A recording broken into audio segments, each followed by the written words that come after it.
Hello students, welcome to दक्षिणाई classroom. बहुत बहुत बहुत स्वागत है प्यारे बच्चों आपका दक्षिणाई क्लासरूम चैनल पर। मैं प्रदीप सिंह फिर से आपके साथ हूं इलेक्ट्रोस्टैटिक्स चैप्टर के straight objective type 1 option correct question type के सॉल्यूशंस के साथ। आइए स्टार्ट करते हैं क्वेश्चन नंबर 1। बेटा इसमें क्या कह रहे हैं कि जो इलेक्ट्रिक फील्ड जो एक चार्ज है वो 50 माइक्रो कूलम है, जो position vector 2i cap plus 3j cap पे है। इलेक्ट्रिक फील्ड बतानी है 8i cap minus 5j cap पे। ठीक है बच्चों, तो बेटा ये जो पार्टिकल है, जो चार्ज है वो 50 माइक्रो कूलम है, रखा है 2,3 पे।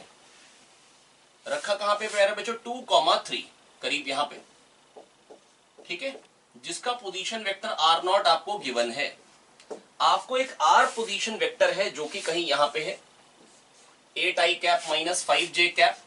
आपको यहां पे फील्ड बतानी है कितनी होगी, तो पहले तो ये वेक्टर निकालिए, है ना, जो कि आप बड़े आराम से समझ सकते हैं। 2 से 8 पे जाने के लिए 6 इधर को हो गया, है ना, और 3 से -5 पे जाने के लिए 8 इधर को हो गया। तो बेटा 6i cap minus 8j cap ये वेक्टर आ जाएगा। और अगर आपको लगे नहीं हम ऐसे नहीं बताएंगे, हम तो इसको r मानेंगे, है ना, और फिर हम कहेंगे r0 vector plus r vector equal to small r vector. आप अगर आराम आराम से करना चाहते हैं तो ऐसे भी कर सकते हैं, और फिर r माइनस r0 करके आप कैपिटल R वेक्टर निकाल लीजिए। जो आपको पता लग गया कि जहां पर आपको फील्ड निकालनी है, अगर ये 6i cap minus 8j cap है, दैट इज जो इसका मैग्नीट्यूड आ रहा है वो 10 आ रहा है प्यारे बच्चों। R जो निकल के आ रहा है वो 6i cap minus 8j cap आ रहा है। बेटा आप R माइनस R0 से चाहे तो निकाल लीजिए, दिस माइनस दिस करेंगे तो 6i cap minus 8j cap बन जाएगा। पर प्यारे बच्चों मैं आपको बस यही कहना चाह रहा हूं, ये समझिए 2,3 से अगर 8, -5 पे जाना है तो 2 से 8 पे जाने के लिए 6 इधर और 8 नीचे हो गया। ठीक है, और ये 6 ये 8 तो पाइथागोरस थ्योरम से 10 आ जाएगा बहुत आराम से। 6, 8, 10 वाला ट्राइंगल और 3, 4, 5 वाला ट्राइंगल तो दिमाग में रहता ही है। अब बेटा फील्ड का मैग्नीट्यूड बताना है, तो बेटा वो क्या होगी, KQ/r²। K की वैल्यू 9 × 10⁹ Q चार्ज का मैग्नीट्यूड है 50 माइक्रो कूलम। मेरे को आंसर जो गिवन है वो वोल्ट पर मीटर में है, तो 50 माइक्रो कूलम 50 × 10⁻⁶/r², 10², है ना, दिस इज द आंसर। 9 5 45। पहली बात तो 45 टाइप वाला ऑप्शन होना चाहिए। मेरे को 0 0 से तो मतलब है ही नहीं, 45 तो एक ही में बन रहा है। ठीक है, तो अगर आपको 0 कैलकुलेट करना है तो जरूर करिए आप, अगर है ना अपने पास टाइम अवेलेबल होगा खाली तो कर लेंगे। 10⁻7 आ रहा है, 10⁻9/10⁻2, और ये क्या रहा है 10⁻⁻6, तो ये क्या हो गया 10⁻1, और एक 10⁻1 और आ गया, इसलिए 2 जीरोस आ गए, तो आ जाएगा 4500 वोल्ट पर मीटर। ठीक है, अगला क्वेश्चन है बेटा, चार्ज जो है वो ओरिजिन पे है, एक पॉइंट है ए, एक पॉइंट है बी, दो स्टेटमेंट्स गिवन है क्वेश्चन में। पूछ रहे हैं कौन कौन सी सही है। बेटा अगर चार्ज ओरिजिन पे है ना, मेरे को नहीं पता चार्ज जो है वो पॉजिटिव है या नेगेटिव है, पर बेटा मैं बस आपको इतना ही कहना चाह रहा हूं, अगर ओरिजिन पे एक चार्ज है, एक बार थोड़ा सा जगह बना लेते हैं एक्सप्लेन करने के लिए।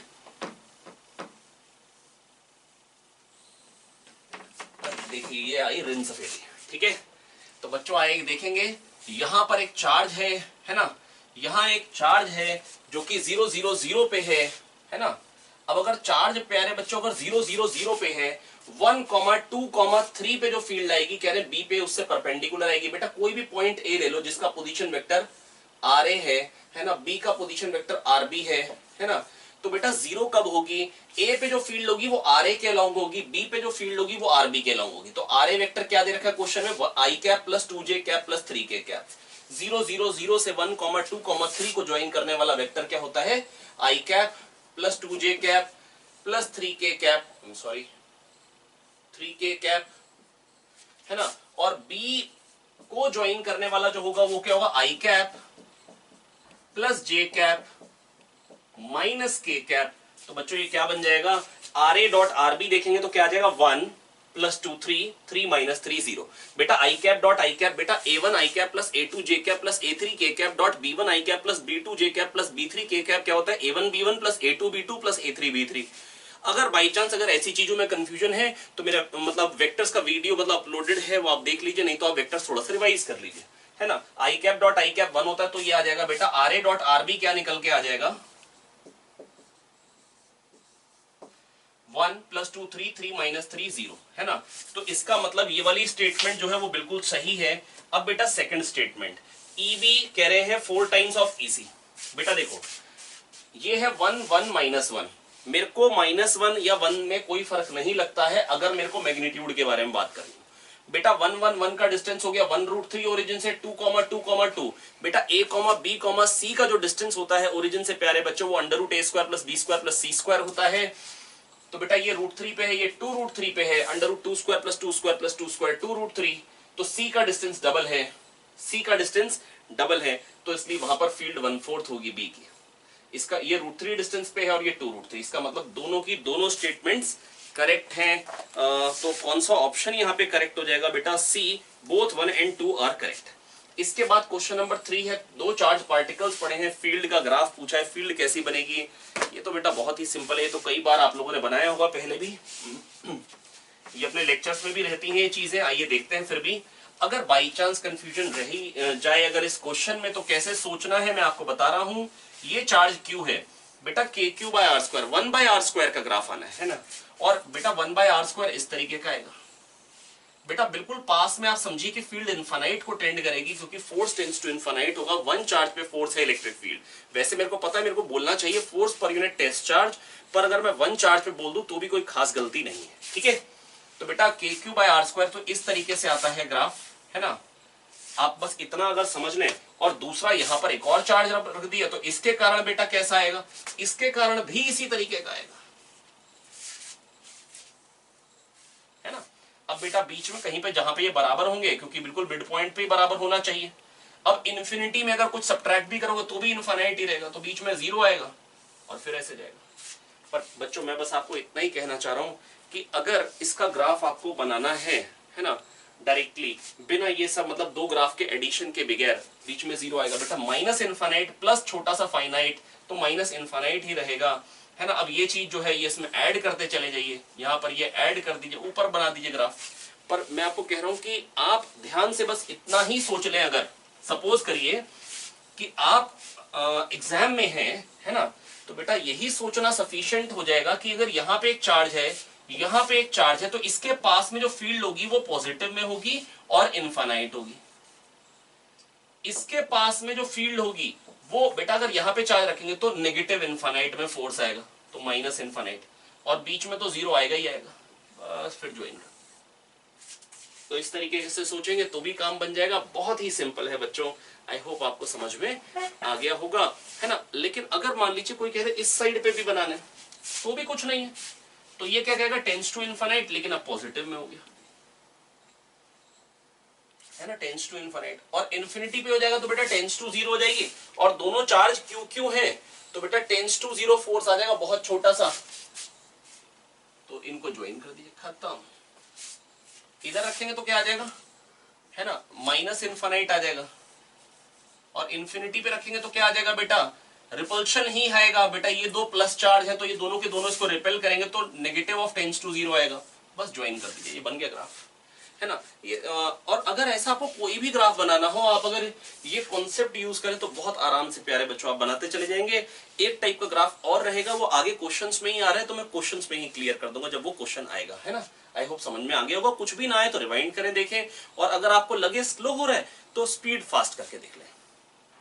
देखिए बेटा यहाँ पर क्वेश्चन नंबर 4 आपके सामने है। इसमें क्या कह रहे हैं प्यारे बच्चों? यहाँ पर कह रहे हैं कि 4 चार्जेस पड़े हुए हैं, सेंटर पे एक पॉजिटिव चार्ज पड़ा है, फोर्स उस पर किधर को आएगा बेटा? +2Q -2Q +Q -Q। बेटा ये चार्जेस हैं, बेटा सोच के देखिए, ये +2Q को आप 2+Q मान लीजिए,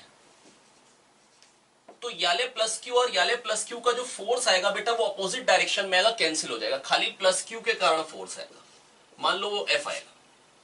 और बेटा ये भी -2Q -Q है, तो इसको भी 2 -Q मान लीजिए, तो एक -Q वाले का फोर्स इस वाले -Q के अट्रैक्शन वाले फोर्स से कैंसिल हो जाएगा। बेटा प्लस माइनस में तो अट्रैक्शन है ना। अब बेटा ये इसके कारण फोर्स इधर को आएगा और बराबर आएगा F, क्योंकि -Q उतना ही फोर्स लगाएगा इस चार्ज पे। मेरे को पता नहीं मैग्नीट्यूड क्या है इसका, सेंटर पे एक पॉजिटिव चार्ज है, क्वेश्चन में कह रखा है, मैग्नीट्यूड नहीं पता है। तो मैं कह रहा हूं जितना +Q रिपेल करेगा उतना ही -Q अट्रैक्ट करेगा, तो फोर्स क्या आएगा बेटा? फोर्स आ जाएगा बेटा, ये वाले कंपोनेंट कट जाएंगे और ये वाले कंपोनेंट जुड़ जाएंगे।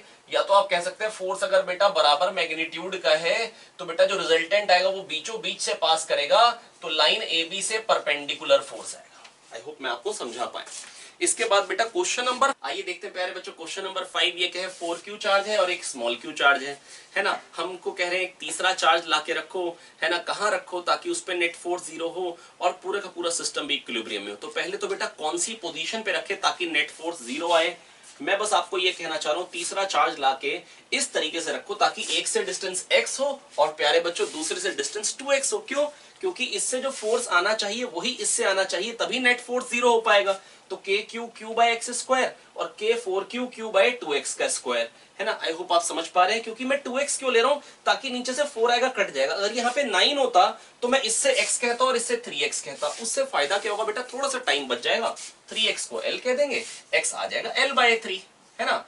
तो बेटा l बाय 3 डिस्टेंस पे इससे कह लीजिए या 2l बाय 3 डिस्टेंस पे इससे कह लीजिए, आप रखेंगे, ठीक है। अगर ये होता मान लो 9q, है ना, सपोज करो, वैसे क्वेश्चन नहीं है ये, मैं कह रहा हूं सपोज करो ये 9q होता, तो मैं क्या कहता बेटा, कहां रखो, इससे x पे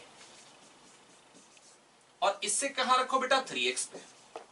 आई होप मैं आपको समझा पाया हूं प्यारे बच्चों। क्योंकि बेटा इससे जो फोर्स आना चाहिए बेटा, इसके एक्सप्रेशन में 9 ऊपर आएगा ना, k 9q into Q by 3x square, ताकि नीचे से वो 3 का स्क्वायर 9 उसको काट देगा, है ना। और इसके एक्सप्रेशन में 9 आना ही नहीं है, तो k Q by x square दोनों का फोर्स बराबर कर दिया। 4x को l कहेंगे, x हो जाएगा l बाय 4, जल्दी हो जाएगा, है ना। चलिए, तो ये मैं आपको सिखा पाया हूं, ये l बाय 3 पे रखना होगा और इसका मैग्नीट्यूड क्या होना चाहिए, नेगेटिव तो होना ही चाहिए, तो मैं जानता ही हूं, तभी तो इन दोनों को पकड़ के रखेगा, नहीं तो भाग जाएंगे। अब किसी एक पे नेट फोर्स 0 कर दीजिए, इस पे कर लीजिए, तो इस पे इसके कारण क्या आएगा, 4k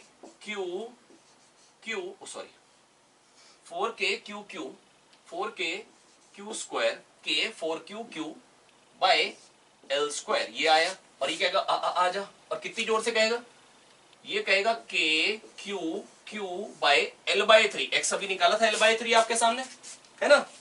ये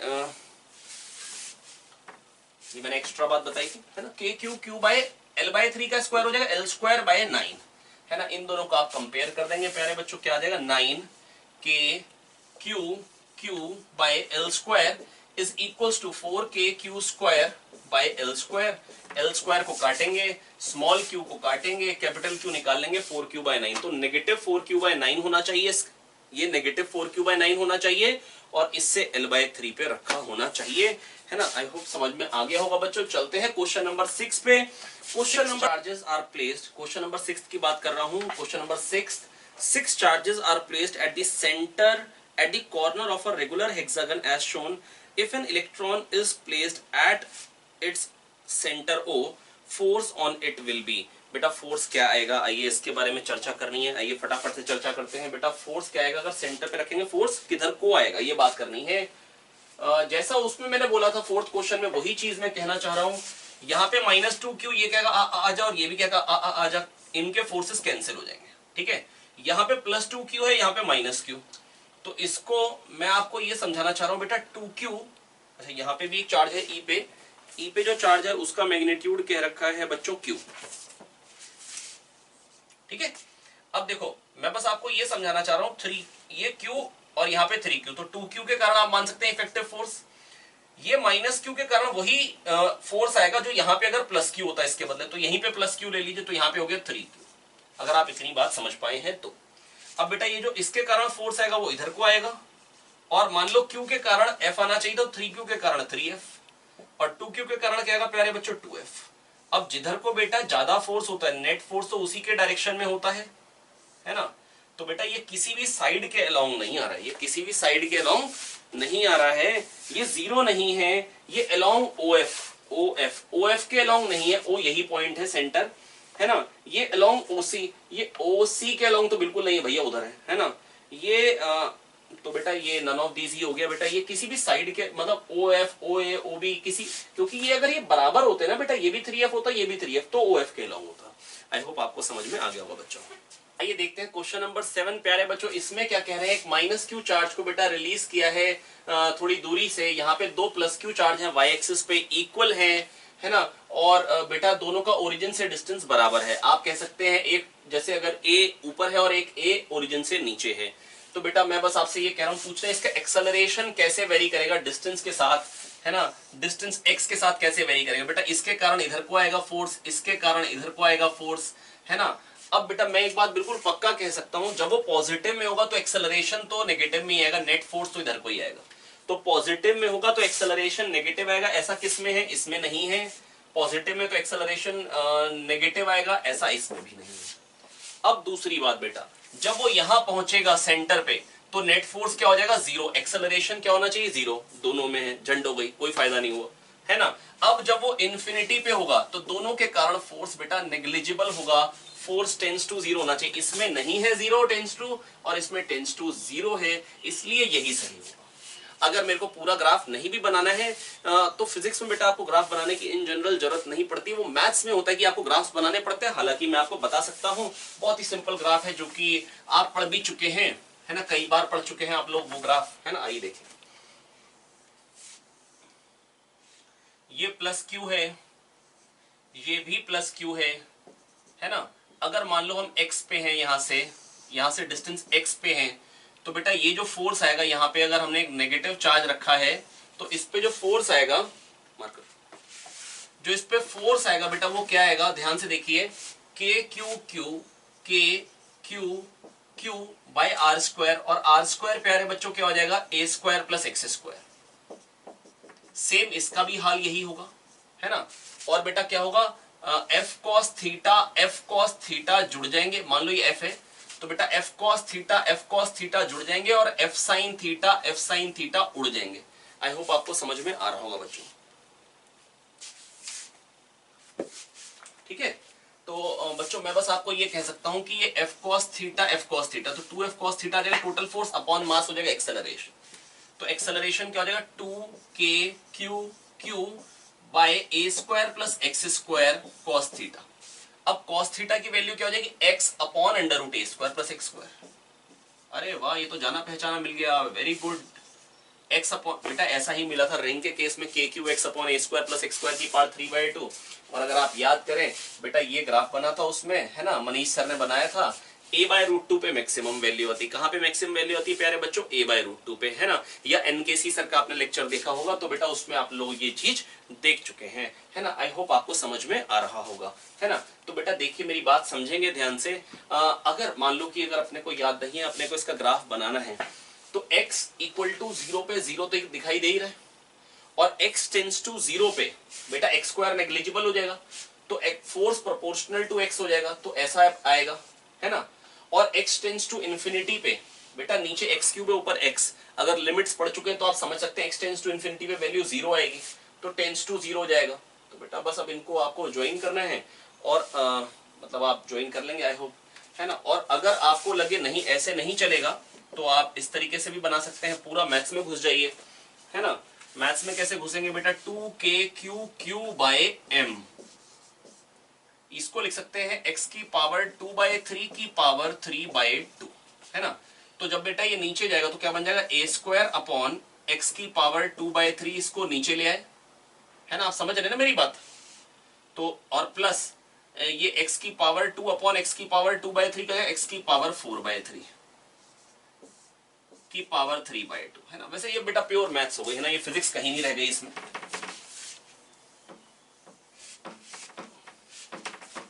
हालांकि अपने जो बेटा क्वेश्चंस आएंगे वो फिजिक्स से ही सॉल्व हो जाएंगे। चलिए ये देख लेते हैं, लेकिन कोई ये 1/x प्लस एक्स टाइप वाला ग्राफ है बेटा। x की पावर 4/3 का ग्राफ इस तरीके का आएगा, है ना, और x की पावर 1 अपॉन एक्स की पावर 2/3 तो बेटा इसी तरीके का आएगा। अब इन दोनों को जोड़ेंगे तो कैसा बनेगा, आप सोच के देखिए।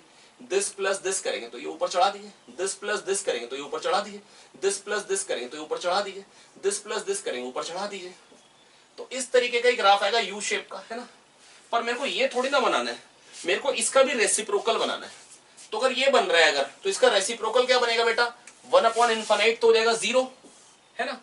और फिर डिनोमिनेटर, ये डिनोमिनेटर का ग्राफ बनाया है, डिनोमिनेटर कम हो रहा है तो वैल्यू बढ़ेगी, और फिर डिनोमिनेटर बढ़ रहा है तो वैल्यू कम होगी, है ना। और बेटा ये अब मैथ्स की लैंग्वेज अगर हम कर रहे हैं तो बेटा ये क्या था बेटा, पूरा फंक्शन बेटा ऊपर था बेसिकली x था, ऊपर क्या था x, है ना। तो बेटा बस मैं आपको ये कहना चाह रहा हूं, ये एक ऑड फंक्शन है तो अपोजिट क्वाड्रेंट्स में सिमेट्रिक होगा। मतलब ये प्योरली मैंने आपको मैथ्स बताई है ना, इसमें कहीं से कहीं तक फिजिक्स नहीं है, जस्ट ग्राफ कैसे स्केच होगा मैंने आपको समझाने की कोशिश करी। थैंक यू बेटा। देखिए क्वेश्चन नंबर 8 में कह रहे हैं एक रिंग में से एक नॉन कंडक्टिंग रिंग जिसपे चार्ज यूनिफॉर्मली डिस्ट्रीब्यूटेड है, उसमें से बहुत छोटा सा पार्ट रिमूव कर दिया। कह रहे हैं जो फील्ड आएगी वो सेंटर पे जो आएगी वो आर स्क्वायर के इनवर्सली प्रोपोर्शनल होगी, आर क्यूब के इनवर्सली प्रोपोर्शनल होगी, किधर को होगी, टुवर्ड्स द गैप होगी, अवे फ्रॉम द गैप होगी। ऐसे ऐसे ऑप्शंस है, आइए देखें कैसे करेंगे।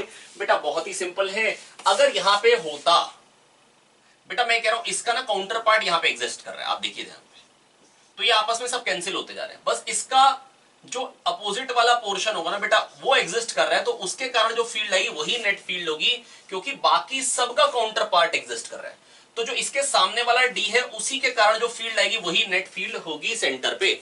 आइए कैसे करेंगे देखते हैं। तो क्यू चार्ज है 2 पाई आर लेंथ पे, तो 1 लेंथ पे हो गया Q upon 2 pi R, D length पे हो गया इनटू डी, तो के क्यू बाय आर स्क्वायर। बेटा ये चार्ज आ गया, छोटा सा चार्ज, पॉइंट चार्ज ही है क्योंकि कह रहे डी बहुत बहुत बहुत छोटा है।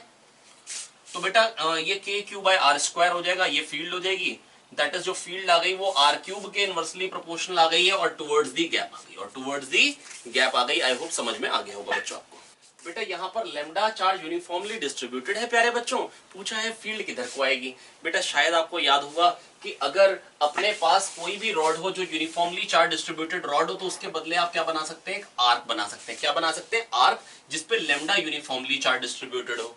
तो अगर बेटा ये 30 है तो ये हो गया 60, है ना। और जो बेटा आर्क में जो फील्ड आती है बेटा वो एंगल बाइसेक्टर के अलोंग आती है, दैट इज 30 डिग्री पे आएगी। तो अगर 30 डिग्री पे फील्ड आएगी तो इधर को आ जाएगी, है ना। तो प्यारे बच्चों ये 30 डिग्री पे आ जाएगी एक्स एक्सिस से। ऐसा क्यों होता था, हल्का सा आपको याद दिला देता हूं। बेटा बड़ी सिंपल बात है, मैं फिर कह रहा हूं बेटा, जो लाइन चार्ज होता है ना उसके बदले आर्क ले सकते हैं। ऐसा क्यों ले सकते हैं, चलिए पहले रीजन बता देता हूं, ठीक है। वैसे आप पढ़ चुके होंगे, अगर भूल गए तो एक बार देख लीजिए, रीजन आपको मैं क्लियर कर दूंगा। बेटा अगर मान लो ये आर्क है, आर रेडियस की ही, परपेंडिकुलर डिस्टेंस की ही आपने आर्क ले ली, तो डी थीटा पे चार्ज क्या है, lambda R D theta. 1 length पे चार्ज बेटा लैम्डा है, तो अगर ये डी थीटा है ये आर है, तो ये जो लेंथ हो जाएगी आर्क लेंथ बेटा क्या होती है, आर थीटा होती है। ये चार्ज आ गई के क्यू बाय आर स्क्वायर, ये फील्ड आ गई, ठीक है, जिसकी वैल्यू क्या निकल के आ रही है प्यारे बच्चों, के lambda by R D theta, ठीक है। ये किसके कारण आ रही है, आर्क के डी थीटा एंगल के कारण, या आर्क के डी थीटा एंगल के कारण आ रही है बेटा, है ना। अब अगर मैं इस रॉड को कंसिडर करूं, लाइन चार्ज को, तो अगर मैं कह दूं ये x पे छोटा सा dx है प्यारे बच्चों, तो ये dx क्या आएगा, पहले तो tan थीटा आ जाएगा x बाय आर, है ना। dx क्या आ जाएगा, r sec square theta D theta,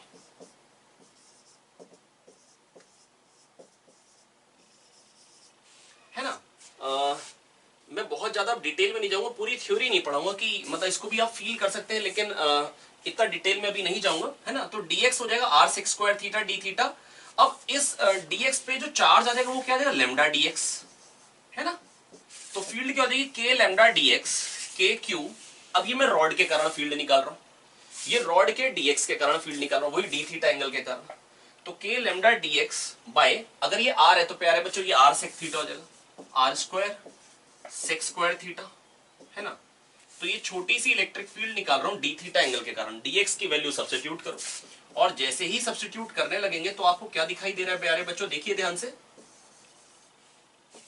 नीचे आर स्क्वायर, एक आर कट जाएगा, और सेक स्क्वायर थीटा है वो भी कट गया, के lambda by R D theta, अरे वही सेम। तो बेटा सेम क्यों, सेम तो सेम आ रही है, इसका मतलब अगर डी थीटा के कारण सेम आ रही तो हर एक, बेटा मैंने जनरल थीटा पे डी थीटा लिया, अगर डी थीटा के कारण फील्ड सेम आ रही है तो बेटा टोटल फील्ड भी बेटा इंटीग्रेट करने पे सेम ही तो आएगी। तो बेटा जो लाइन चार्ज के कारण फील्ड आती है वही आर्क के कारण आती है ना। बस ये यूज करके आप डायरेक्टली कह सकते हैं एंगल बाइसेक्टर के अलोंग आएगी, दैट इज 30 डिग्री पे। किधर को आएगी प्यारे बच्चों, 30 डिग्री पे। अगर जस्ट मैं आपको एक क्वेश्चन बताऊं, ये इरोडोव का ही क्वेश्चन है, इसी कॉन्सेप्ट पे बेस्ड क्वेश्चन है उसमें भी, आइए देखिए बताता हूं। उसमें क्या है कि प्यारे बच्चों ऐसे क्या रखा है, ये एक रॉड है सेमी इनफाइनाइट, है ना, और यहां पे एक सेमी सर्कल है, और फिर ये इनफाइनाइट तक जा रही है, ठीक है। तो अगर ये 180 डिग्री एंगल बन रहा है, ठीक है, तो बेटा अब ये इनफाइनाइट तक जा रही है, तो इसके बदले आप क्या ले, यहां पर पूछी थी इलेक्ट्रिक फील्ड, तो इसके बदले आप क्या ले सकते हैं, आर्क ले सकते हैं। और ये बेटा अगर इनफाइनाइट तक तो π/2 एंगल बन जाएगा। ये भी इनफाइनाइट है तो इसके बदले भी क्या ले लेंगे, π/2 एंगल की आर्क ले लेंगे। और ये क्या बन जाएगी, पूरी रिंग बन जाएगी जिसके सेंटर पे फील्ड क्या आ जाएगी, 0, जिसको आप डायरेक्टली बोल पाए, है ना। तो यही मैं आपको समझाना चाह रहा था। इसको अगर आप यूज करेंगे तो कई बार आपके क्वेश्चंस बहुत जल्दी हो जाएंगे। आई होप आपको समझ में आ गया होगा बच्चों। बेटा 10th क्वेश्चन में मेरे से कह रखा है एक क्यू चार्ज है जिसको 2a,0 से रिलीज किया है, तो कह रहे हैं बताइए कि ये पीरियोडिक मोशन करेगा या नहीं करेगा। यहाँ पे -q चार्जेस है, y एक्सिस पे फिक्स्ड है। बच्चों बस मैं आपको यही कहना चाह रहा हूँ, आप मेरी बात बहुत ध्यान से समझिए। बेटा ये अट्रैक्ट करेगा, अभी हम ऐसी बात डिस्कस कर चुके हैं बेटा क्वेश्चन नंबर 7 में ही, है ना। जो फोर्स आएगा वो इधर को आएगा, लेकिन फोर्स बेटा किस टाइप का आया था, x/a² + x² की पावर 3/2। तो अभी बेटा क्वेश्चन नंबर 7 में किया था, है ना, आप रिवाइंड करके देख लीजिए। तो बेटा अगर फोर्स इस फॉर्म का आएगा तो बेटा जब फोर्स प्रोपोर्शनल टू x होता है, when force is proportional to x then only particle, and whenever restoring force is proportional to x, force should be proportional to -x, but restoring force का मतलब ही minus अपने आप आ गया ना, कि अपनी पोजीशन को रीस्टोर करने के लिए फोर्स। तो whenever restoring force is proportional to x। हाँ, अगर कोई कहेगा x बहुत छोटा है बच्चों, तो फिर मैं कहूंगा नीचे x² negligible and restoring force is proportional to x। पर 2a,0 पे है तो यहाँ पर बेटा x स्मॉल नहीं है। हाँ डेफिनेटली ये खींचेगा, कहेगा आजा आजा, और फिर जब ये इधर जाएगा तो इसको फिर से इधर को खींचेगा। जब ये इधर जाएगा तो ये कहेंगे आजा आजा आजा आजा, है ना, आजा, फिर ये वापस आएगा, फिर ये उधर जाएगा, फिर खींचेगा, ऐसे से चलता रहेगा लगातार, है ना। तो ये लगातार इस तरीके से प्यारे बच्चों ऑसिलेट तो करेगा, है ना, लेकिन ये सिंपल हार्मोनिक मोशन नहीं होगा। बेटा देखिए क्वेश्चन नंबर 11 में फील्ड लाइंस दे रखी हैं और मेरे से चार्ज के बारे में कमेंट करने को कह रहे हैं। कह रहे हैं Q1 इज नेगेटिव। हट बेटा, जिससे फील्ड लाइंस निकलती है वो तो पॉजिटिव होता है। Field lines terminate at negative charge and start from positive charge. तो Q1 पॉजिटिव है, Q2 नेगेटिव है। और बेटा एक ही ड्राफ्ट पे अगर बनाना हो, एक ही पेपर पे बनाना हो, तो फील्ड लाइंस किससे ज्यादा दिखाई जाती हैं, क्योंकि बेटा जो पास में फील्ड होती है ना, नियर फील्ड, वो आप कह सकते हैं खाली, और खाली किसके कारण होती है, उसी चार्ज के कारण, क्योंकि दूसरे कारण नेग्लिजिबल इफेक्ट आएगा, उसके कारण तो इनफाइनाइट है। तो हमको बनानी इस तरीके से होती है ताकि हम ये दिखा पाए कि इसके पास में ज्यादा है फील्ड। तो बेटा जो चार्ज ज्यादा होता है उसके पास में फील्ड लाइंस ज्यादा दिखाई जाती हैं। अगर Q और 2Q को एक ही पेपर पे बनाना है तो 2Q से फील्ड लाइंस डबल बनाई जाती हैं, है ना। तो यहां पर बेटा ज्यादा इससे बनाई गई है, तो इसका मतलब Q1 का मैग्नीट्यूड Q2 से ज्यादा है, Q2 नेगेटिव है, Q1 पॉजिटिव है, और Q1 का मैग्नीट्यूड Q2 से ज्यादा है। तो magnitude of Q2/Q1 is less than 1। बिल्कुल सही बात, ऑप्शन बी, है ना। Q1 इज नेगेटिव, गलत है। Both Q1 and Q2 are of same sign, no, गलत है। Electric field is strongest at middle, नहीं भैया, इलेक्ट्रिक फील्ड का मैग्नीट्यूड तो चार्जेस के पास में ही ज्यादा होता है ना। मैं पहले भी डिस्कस कर चुका हूं। XY एक्सिस पे बेटा एक एरिया है 100 मीटर स्क्वायर, कह रहे हैं इससे फ्लक्स बताइए अगर इलेक्ट्रिक फील्ड ये है। बेटा बहुत ही सिंपल है, E.A होता है। अगर XY एक्सिस पे अगर एरिया है, एरिया वेक्टर x मतलब प्लेन से परपेंडिकुलर होता है तो 100 k कैप होता है ना। एरिया वेक्टर बेटा जो हम डिफाइन करते हैं, हम एरिया को वेक्टर डिफाइन करते हैं और हम कहते हैं, हम मानते हैं कि एरिया जो का डायरेक्शन जो होता है वो क्लोज सरफेस हो तो आउटवर्ड नॉर्मल होता है, और अगर ओपन सरफेस हो तो कोई भी नॉर्मल ले सकते हैं, है ना। तो बेटा यहां पर क्या हो जाएगा, 100 k कैप, तो एरिया वेक्टर हो गया 100 k कैप, है ना। तो फ्लक्स क्या हो जाएगा प्यारे बच्चों, जरा जल्दी से बताएंगे, फ्लक्स कितना आ जाएगा, E.A करेंगे तो बेटा I cap dot K cap 0, J cap dot K cap 0, √3 into 100 हो जाएगा बस, खाली बेटा K cap dot K cap 1, 100 √3। अच्छा ये 173.2 कह रहे हैं, अरे हाँ भाई 1.732 मालूम है हमको वैल्यू, 100 से मल्टीप्लाई कर सकते हैं, बिल्कुल कर सकते हैं। क्वेश्चन नंबर 13, क्वेश्चन नंबर 13 क्या कह रहे हैं प्यारे बच्चों, बेटा ये गॉस लॉ का क्वेश्चन है, बहुत ही सिंपल क्वेश्चन है ना। बेटा ये क्वेश्चन नंबर 13 को चलिए आइए देख लेते हैं। ये क्या कह रहे हैं बेटा, एक प्लेन है जिसपे चार्ज डेंसिटी सिग्मा है, एक शीट पे चार्ज डेंसिटी सिग्मा है, ये गॉसियन सरफेस लिया है। बेटा अब शीट का, दैट इज प्लेन का और स्फीयर का इंटरसेक्शन एक डिस्क आएगा, आप समझ सकते हैं, और वही चार्ज इनक्लोज्ड होगा। ये जो डिस्क आने वाली है, मैं 3D नहीं बना रहा हूं 2D, उस डिस्क का कितना रेडियस, रेडियस ऑफ डिस्क क्या हो जाएगा बेटा, ये R है, ये X है और ये स्मॉल r है, रेडियस ऑफ डिस्क। यहाँ पे आप बेटा समझ पा रहे हैं ना, एक स्फीयर हो और एक प्लेन हो, तो उनका इंटरसेक्शन जो आएगा वो एक गोला आएगा, है ना, डिस्क। तो R जो उसका रेडियस होगा वो क्या हो जाएगा, √R² - x²। तो बेटा अंदर चार्ज कितना आ जाएगा, sigma into pi R square. One area पे चार्ज सिग्मा तो पाई आर स्क्वायर पे ये हो गया, वो क्या हो जाएगा, क्या बोलते हैं, flux, Q in by epsilon not.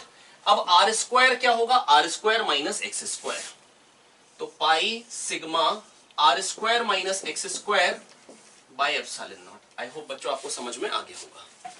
बेटा कह रहे हैं एक रिंग है जिसपे चार्ज क्यू यूनिफॉर्मली डिस्ट्रीब्यूटेड है, माइनस क्यू चार्ज उसकी एक्सिस पे है, एक्स डिस्टेंस पे, where X is very small in comparison to its radius. कह रहे हैं बताइए ये जब पार्टिकल को छोड़ेंगे तो एसएचएम करेगा, इसकी एंगुलर फ्रीक्वेंसी पूछी गई है हमसे, एंगुलर फ्रीक्वेंसी बतानी है। बेटा जब भी restoring force proportional to X होता है उसको एम ओमेगा स्क्वायर एक्स के बराबर करते हैं और ओमेगा 2 पाई बाय टी हो जाता है। ओमेगा को हम किसके बराबर करते हैं, 2 pi by T to calculate time period. पर यहाँ पर खाली एंगुलर फ्रीक्वेंसी पूछी है। एसएचएम की वीडियो भी मेरी बहुत जल्दी से ही आने वाली है, with in next 7 to 8 days, है ना। अगर आपको कोई भी कंफ्यूजन होगा तो आप उसमें देख सकते हैं बच्चों। तो मैं बस आपको ये कह रहा हूं कि बेटा जो फील्ड आएगी वो तो आएगी के क्यू एक्स अपॉन ए स्क्वायर प्लस एक्स स्क्वायर की पावर 3/2।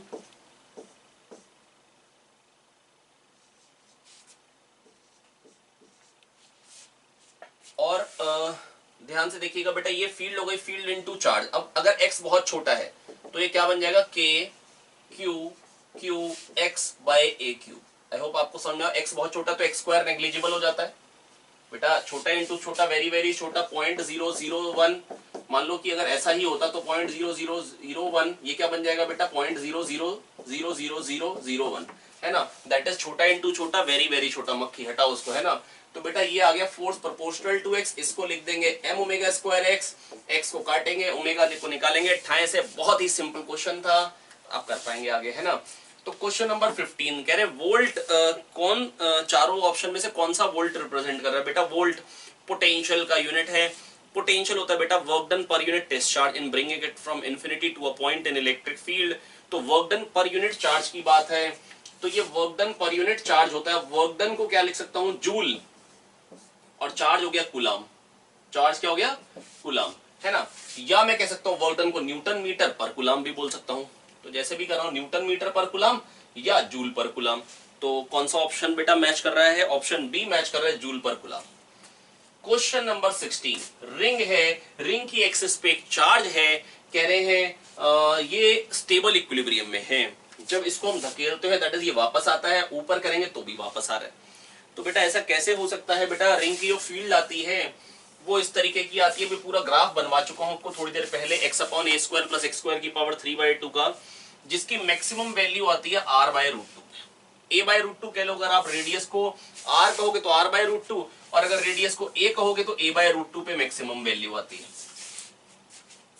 तो बेटा अब बस मैं एक बात जानता हूं कि अगर मैंने ऐसे दिखा दी कि ये इलेक्ट्रिक फील्ड, अगर मान लो इस इलेक्ट्रिक फील्ड पे इक्विलिब्रियम आता है तो ये दो पोजीशन हो सकती है इक्विलिब्रियम की, यहां पर भी और यहां पर।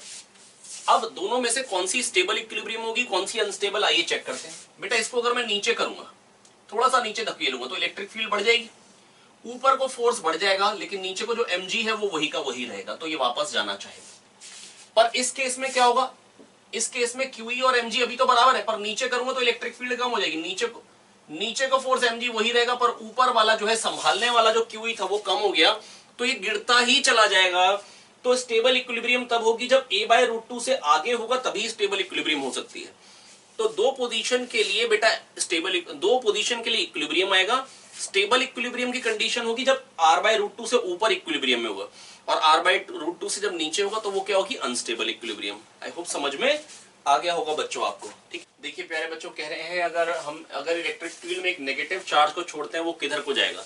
बेटा हर एक सिस्टम अपनी एनर्जी मिनिमाइज करना चाहता है, ये पक्का है कि एनर्जी तो वो उस तरफ ही मूव करेगा जब मिनिमम हो। जैसे मान लो एक पॉजिटिव चार्ज हो उसके आसपास, तो वो जाएगा तो इधर को ही, और उसकी एनर्जी पे क्या फर्क पड़ेगा बेटा, नेगेटिव है, negative k q by r है, और r कम हो रहा है तो वैल्यू बढ़ रही है। बेटा अब जैसे -1 थी और -10 हो गई, डिनोमिनेटर कम हो गया, वैल्यू बढ़ गई। तो बेटा अगर -1 से -10 हो रही है तो बेटा बताइए जरा, घट ही रही है ना ये तो एनर्जी तो घटेगी ही, पर वो हायर पोटेंशियल की तरफ जा रहा है क्योंकि पास में पोटेंशियल ज्यादा होगा पॉजिटिव चार्ज के। तो बेटा negative charge when released in electric field will move towards a region of higher potential but move towards the side where its potential energy decreases, है ना, लोअर पोटेंशियल एनर्जी रीजन वाली side में जाएगा। अगले question में कह रहे हैं सिग्मा, बेटा मेरे को दे रखा है क्वेश्चन में 10⁻⁻⁷। कह रहे हैं दो इक्विपोटेंशियल सरफेस हैं जिनके बीच का जो डिस्टेंस है बेटा, अगर इनफाइनाइट शीट होती है तो बेटा इक्विपोटेंशियल सरफेस क्या होते हैं बेटा, parallel planes which are parallel to sheet, है ना। और बेटा जो पोटेंशियल डिफरेंस होता है बेटा, पोटेंशियल डिफरेंस बेटा वन आप कह सकते हैं potential energy per unit test charge is potential basically potential energy है वन चार्ज की, है ना। तो बेटा अगर सोचो, अगर इलेक्ट्रिक फील्ड वर्क करेगी तो इलेक्ट्रोस्टैटिक पोटेंशियल एनर्जी या पोटेंशियल तो घटेगा ना यार। आप सोचो मैं वर्क करूंगा तो मेरी एनर्जी घटेगी। मैं अभी घर से आया था 4 पराठे खा के 400 जूल एनर्जी लेके, आपको पढ़ाने के बाद लेक्चर रिकॉर्ड करने के बाद थोड़ी एनर्जी कम हो गई, 100 रह गई, तो इसका मतलब 300 जूल खर्च हो गई, है ना। आई होप समझा पाए हो प्यारे बच्चों। तो बेटा इलेक्ट्रिक फील्ड जो है, ध्यान से सुनिएगा, इलेक्ट्रिक फील्ड जो आएगी वो तो सिग्मा बाय 2 एप्सिलॉन नॉट आएगी, और इलेक्ट्रिक फील्ड जो वर्क करेगी उतनी ही तो पोटेंशियल एनर्जी डिक्रीज होगी। E इंटू डी को पोटेंशियल डिफरेंस के बराबर करेंगे और डी निकालना है। कह रहे कितने डिस्टेंस पे दो जो इक्विपोटेंशियल सरफेस है जिनके बीच में पोटेंशियल डिफरेंस 5 वोल्ट का है, कह रहे उनके बीच का डिस्टेंस क्या होगा। तो बेटा सिग्मा बाय 2 एप्सिलॉन नॉट को 2 पाई से मल्टीप्लाई किया ताकि 1/4 पाई एप्सिलॉन नॉट को 9 इंटू 10 की पावर 9 लिख दूं, और 6.28 आ गया, और 10 की पावर -7 सिग्मा की वैल्यू है, into D. E into D equal to potential difference, D निकालना चाहता हूं। बेटा देखो कैलकुलेशन अगर आपको लग रहा है भयानक है, कुछ भयानक नहीं है। 9 6 54 होता है। अब 0.3 इंटू 9 2.7 है ना, लेकिन ये 0.3 नहीं है, ये 0.28 है, तो मैंने ऐसी 56.6 ले लिया, ठीक है। मैं बस आपको ये कह रहा हूं कि ये दिख रहा है ना 50 से बड़ा आ रहा है ना, और नजदीक इसी का ही आ रहा है। थोड़ा सा दिमाग लगाइए बेटा, 9 6 54, 0.3 इंटू 9 2.7, तो 56.7 होता अगर ये 0.3 होता तो इसलिए मैंने 56.6 ले ली, ठीक है। तो प्यारे बच्चों बस मैं आपको ये कहना चाह रहा हूं, अगर ये 50 होता एग्जैक्ट तो ये 5/50 बनता 1/10 और एक 100 और, तो 10 की पावर -3 मीटर आता, दैट इज 1 मिलीमीटर। लेकिन ये 50 से बड़ा, डिनोमिनेटर बढ़ के वैल्यू कम हो गई, तो मिलीमीटर में तो आएगा लेकिन 1 मिलीमीटर से कम आएगा, ठीक है। और ऐसा ऑप्शन कौन सा है, 1 मिलीमीटर के पास का ही है, क्योंकि बेटा डिनोमिनेटर को मतलब खाली 6 से ही बढ़ा है 50 के बाद, है ना। तो बेटा 1 मिलीमीटर के पास का ही ऑप्शन, 1 मिलीमीटर के पास का ऑप्शन आना है, जो कि कौन से ऑप्शन में है, बी ऑप्शन में, है ना। 10 की पावर -7 मीटर तो कहीं से कहीं तक नहीं दिख रहा भैया हमको, तो बेटा मीटर में है या सेंटीमीटर में है या मिलीमीटर में, तो मिलीमीटर में आ रहा और 1 मिलीमीटर से थोड़ा सा कम। अब आप ये ना सोचिएगा 50 में से 6 को बढ़ाया तो अच्छा खासा बढ़ाया, नहीं भैया। 1/x की वैल्यू जो होती है ना बेटा 1 पे 1 होती है, और टेंस टू 0 पे इनफाइनाइट होती है, पहले तेजी से घटती है, और 10 पे आने पे 0.1 होती है। अब 0.9 से बेटा चेंज आया, अब बेटा 50 पे आने पे पता है क्या होती है बेटा, 1/50 क्या हो जाएगा, ये आ जाएगा 1/10 होता है 0.1, ये आ जाएगा 0.02। अब बेटा जो चेंज आ रहा है अब वो बेटा उतना चेंज नहीं आ रहा, आप ध्यान से देखिए, और 1/100 पे जाके 0.001 होती है। बेटा बाद में जो चेंज आने वो उतने ज्यादा नहीं है, बाद में जो चेंज आते हैं वो उतने ज्यादा नहीं है बेटा। अगर मान लो इसमें जो चेंज आ रहा है वो देखिए बहुत थोड़ा आ रहा है, 50 से 100 पे जाने पे भी कितने का चेंज आ रहा है, 0.01 का। तो 50 से 100 पे जाने में 0.01, तो 50 से 56 जाने में बेटा क्या ही चेंज होगा, है ना, बहुत कम चेंज आएगा, बहुत कम चेंज आएगा। आई होप आपको समझ में आ गया होगा बच्चों। आइए देखिए प्यारे बच्चों क्वेश्चन नंबर 19, चार कॉर्नर्स पे चार्जेस जो है वो क्यू क्यू क्यू क्यू हैं। अब बेटा मेरे से कह रहे हैं सेंटर से एक चार्ज को उठा के एक्स डिस्टेंस पे लेके जा रहे हैं, तो एक्स डिस्टेंस पे जो पोटेंशियल एनर्जी होगी बेटा उसका ग्राफ बनाना है, पोटेंशियल एनर्जी वर्सेस एक्स। मैं कह रहा हूं मान लो सेंटर से जो डिस्टेंस है किसी भी कॉर्नर का मान लो वो ए, कोई दिक्कत तो नहीं है इसमें, कुछ भी मान सकते हैं वैल्यू, आपका मानो आप आर मान लीजिए। तो बेटा अगर एक्स पे होगा तो इसके साथ पोटेंशियल एनर्जी क्या हो जाएगी, इंटरेक्शन पोटेंशियल एनर्जी के Q Q upon √a² + x², क्योंकि ये a ये x, तो ये √a² + x²। आई होप आप समझ पा रहे हैं। तो बेटा जो पोटेंशियल एनर्जी आ जाएगी वो आ जाएगी 4q³ अपॉन √a² + x², जिसका ग्राफ कैसा बनेगा बेटा, a² + x² का ग्राफ ऐसा होता है ना, x² कैसा होता है ऊपर चला गया, अब इसके रेसिप्रोकल का बनाना है। कांस्टेंट से तो यार नेचर चेंज होता नहीं है, तो बेटा जब डिनोमिनेटर बढ़ रहा है तो वैल्यू घटेगी, घंटी शेप्ड, है ना, बेल शेप्ड ग्राफ आ जाएगा। थोड़ा सा ऑप्शन बी में इस तरीके का दे रखा है लेकिन टेंस टू 0 नहीं है बेटा, वो टेंस टू 0 तक पहुंचना चाहिए, है ना, ऐसा सही होना चाहिए, ठीक है।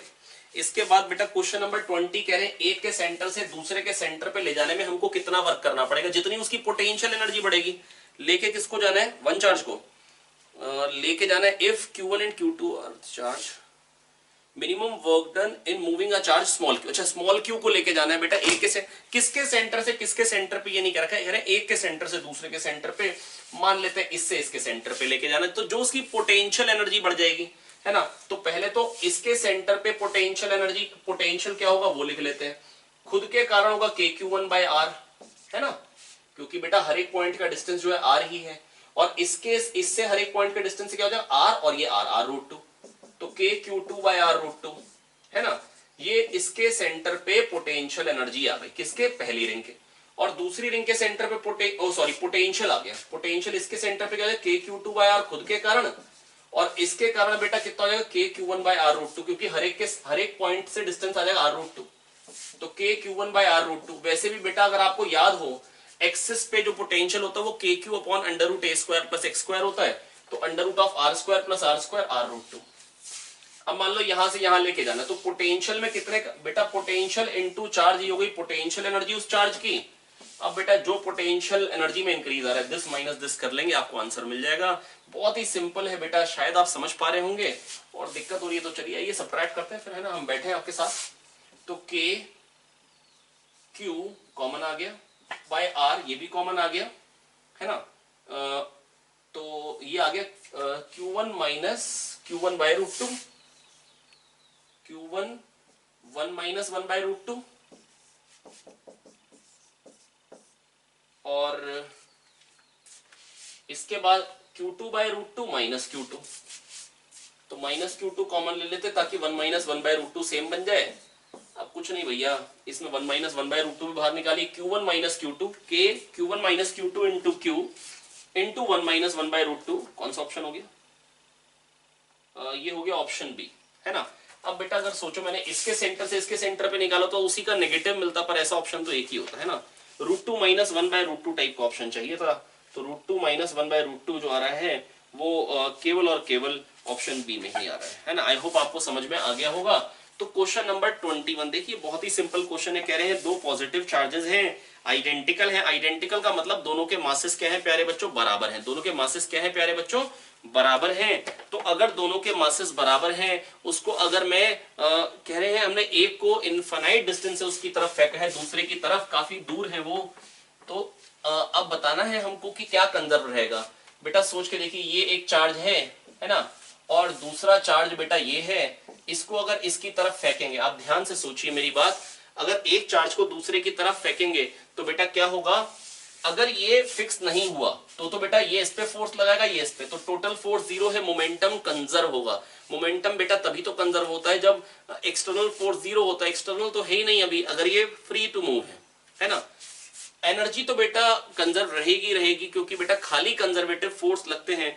एनर्जी तो बेटा तभी वेरी कर सकती है, सिस्टम की एनर्जी तो तभी वेरी कर सकती है जब एक्सटर्नल फोर्स है ना, क्योंकि बेटा इंटरनल फोर्स से क्या होता है, देखो भले बेटा, देखो भले कंजर्वेटिव फोर्स हो भले नॉन कंजर्वेटिव, नॉन कंजर्वेटिव होगा तो मैकेनिकल एनर्जी डिक्रीज हो जाएगी, पर टोटल एनर्जी तो वही है ना, हीट में कन्वर्ट हो गई। जो सिस्टम की जो एनर्जी है, प्लीज मेरी बात सुनिएगा ध्यान से बेटा, देखो अगर खाली कंजर्वेटिव लगते हैं तो मैकेनिकल एनर्जी कंजर्व होती है, अगर कंजर्वेटिव के साथ नॉन कंजर्वेटिव आ जाए, जैसे आप समझो स्प्रिंग मास सिस्टम है ना, ये ऑसिलेट कर रहा है, तो बेटा क्या होगा, कभी काइनेटिक एनर्जी, कभी पोटेंशियल, कभी उनका मिक्सचर, कभी काइनेटिक कभी, लेकिन टोटल मैकेनिकल एनर्जी कंजर्व है। अब फ्रिक्शन अगर आ जाए तो हल्के हल्के रुक जाएगा, तो इसका मतलब क्या होगा, मैकेनिकल एनर्जी कम होने लग जाएगी, है ना।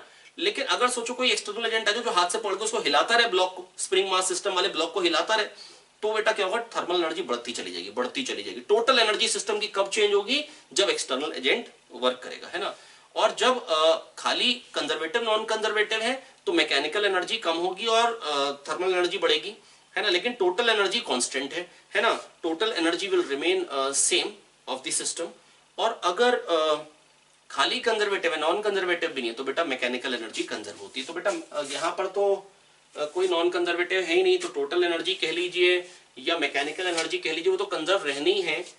लेकिन अगर इसको फिक्स कर दूं तो बेटा ये चलना चाहेगा लेकिन चल नहीं पाएगा, इस पे फोर्स आ रहा है, तो ये हिंज भी उतना ही फोर्स लगाएगी, दैट इज यही एक्सटर्नल फोर्स, क्योंकि ये तो इस पे लगा ही रहा था, ये हो गए एक्शन रिएक्शन पेयर, और ये एक एक्स्ट्रा फोर्स आ गया, तो एक्स्ट्रा फोर्स आ गया, हाँ वो वर्क नहीं कर रहा, तो एनर्जी तो कंजर्व होगी पर मोमेंटम नहीं। तो बेटा अगर एक को फिक्स कर दिया कह रहे हैं अगर एक को फिक्स कर दी, इफ y इज फिक्स, तो बेटा मोमेंटम कंजर्व नहीं होगा पर एनर्जी कंजर्व होगी। और ऐसा ऑप्शन कौन सा है? B option. ऐसा ऑप्शन कौन सा है? B option. आई होप आपको समझ में आ गया होगा। देखिए प्यारे बच्चों, क्वेश्चन नंबर 22 इसमें क्या है कि एक चार्ज पार्टिकल क्यू है, v वेलोसिटी से आ रहा है, इनफाइनाइट डिस्टेंस पे है एक दूसरे चार्ज पार्टिकल क्यू से जिसका मास m है, जिसकी इनिशियल वेलोसिटी 0 है। अब बेटा होगा क्या, जब ये आएगा हल्के हल्के क्या होगा बेटा, इस पे फोर्स आगे को लगेगा, जब पास में आएगा है ना, फोर्स इस पे आगे को लगेगा, इसकी रफ्तार बढ़ेगी और इसकी घटेगी, है ना, इसकी लगातार क्या होगी? घटेगी। अब बेटा होगा क्या, एक टाइम आएगा जब दोनों की वेलोसिटी बराबर हो जाएगी, जिसको हम बोलते हैं मिनिमम सेपरेशन, क्योंकि जब तक इसकी वेलोसिटी इससे ज्यादा होगी डिस्टेंस कम होगा। जब वेलोसिटी बराबर हो गई, इसको हम बोलते हैं मिनिमम सेपरेशन। और उसके बाद क्या होगा, इस पे फोर्स अभी भी आगे को, इस पे पीछे को, तो इसकी वेलोसिटी कम होती जाएगी और इसकी बढ़ती चली जाएगी अभी भी। पर बेटा मैं बस आपको ये कहना चाह रहा हूं, ये तो कंडीशन इलास्टिक कोलिजन की ही तो हो गई, क्योंकि यहां पर बेटा कोई भी एनर्जी लॉस होनी नहीं है। टकराते हैं तो कुछ डिफॉर्मेशन हो गया, कुछ एनर्जी वापस नहीं आ पाई, आवाज हो गई, कुछ थर्मल एनर्जी का प्रोडक्शन हो गया, लेकिन यहां तो ऐसा कुछ भी नहीं होने वाला है। एक दूसरे को टच भी नहीं किया, तो यहां कोई भी मैकेनिकल एनर्जी का लॉस नहीं होगा। That is this is a case of N elastic collision. That is this is a case of N elastic collision. तो अगर ये इलास्टिक कोलिजन का केस है, तो उसमें क्या होगा बेटा, फाइनली जब वो इनफाइनाइट सेपरेशन पे होंगे तो क्या हो जाएगा, इसकी वेलोसिटी 0 हो जाएगी और इसकी v हो जाएगी। वेलोसिटीज इंटरचेंज हो जाती हैं during elastic collision if masses same हो और 1D कोलिजन हो तो। ठीक है, आई होप समझ में आ गया हो। ये वाला देखिए बेटा, इसमें क्या है, क्वेश्चन नंबर 23 में QE कह रहे हैं, इलेक्ट्रिक फील्ड इतनी है कि QE mg के बराबर है। जब ये यहां पे पहुंचेगा तो पूछ रहे हैं एंगुलर वेलोसिटी क्या हो जाएगी रॉड की, L लेंथ की रॉड। ठीक है भैया, तो बेटा ग्रेविटी पे कितना वर्क करेगी, mgh। ग्रेविटी कितना वर्क करेगी, mgh, है ना। तो mg into L1 minus L by root 2। ये कैसे, क्योंकि ये L है और ये L cos 45 L by root 2, तो नीचे कितना आया, L minus L by root 2। और इलेक्ट्रिक फील्ड कितना वर्क करेगी, इलेक्ट्रिक फील्ड फोर्स कांस्टेंट है, तो F डॉट ds का इंटीग्रल अगर आप सोचो तो ds का इंटीग्रल हो जाएगा F डॉट, अब बेटा ये छोटे छोटे डिस्प्लेसमेंट वेक्टर का इंटीग्रेशन क्या आ जाएगा, S वेक्टर।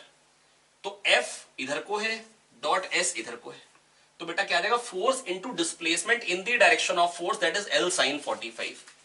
और F का जो मैग्नीट्यूड है वो QE है इंटू L बाय रूट 2। बेटा displacement in the direction of force हो गई है, प्लीज मेरी बात समझिए बेटा। mg इंटू एच तो इसी तरीके से डिराइव किया था, आप याद करिए। जब आप क्लास 11th में थे प्यारे बच्चों, तो आपने ऐसे पढ़ा होगा, ये ऐसे जा रहा है और ऐसे यहां पे पहुंच रहा है, तो f डॉट ds का इंटीग्रेशन करेंगे mg डॉट ds का, तो क्या बन जाएगा, mg into S vector. mg बेटा जब आपने ये किया था fg डॉट ds का इंटीग्रेशन, तो डिस्प्लेसमेंट वेक्टर ये आ गया था s वेक्टर, है ना। अब fg डॉट s क्या हो जाएगा, s cos थीटा आ जाएगी, ये चीज कि displacement in the direction of force which is h, तो mg h बन गया था। तो QE इधर को लग रहा है और ये टोटल डिस्प्लेसमेंट वेक्टर आया, displacement in the direction of QE क्या हो जाएगी, L sin 45 L by root 2, और QE mg के बराबर है। तो mg into L minus L by root 2 plus mg into L sin 45 L by root 2, तो ये कट जाएगा बेटा। तो वर्क डन आ गया mgl। क्या वर्क डन आ गया, टोटल mgl। आइए मैं फिर से क्लियर कर देता हूं बच्चों आपको, ये बड़ी ही सिंपल बात बता रहा हूं, कोशिश करिए समझने की।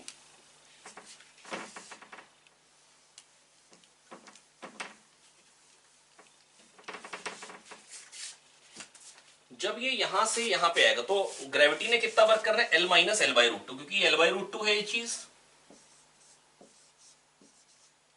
और ये L है, तो L minus L by root 2 ये नीचे आया, तो ग्रेविटी ने वर्क किया mg into L minus L by root 2 plus QE इधर को लग रहा है और QE कांस्टेंट फोर्स है, डॉट ds वेक्टर का इंटीग्रेशन जो आ जाएगा s वेक्टर, तो QE s cos थीटा ये चीज बन जाएगी L by root 2 L sin 45, that is, और QE की वैल्यू mg है, तो mg into L by root 2 ये हो गया इलेक्ट्रिक फील्ड का वर्क जो आ गया mgl, जिसको हम कह देंगे हाफ mv स्क्वायर, और v को कह सकते हैं omega square L square, v square v हो जाएगा r ओमेगा। v क्या होता है प्यारे बच्चों, r ओमेगा, यहां से आप ओमेगा निकाल सकते हैं, m गया, तो ओमेगा आ गया under root 2g bye L, 2g और L नीचे आ जाएगा, तो ये आ गया बेटा आंसर। आई होप आप समझ पाए होंगे।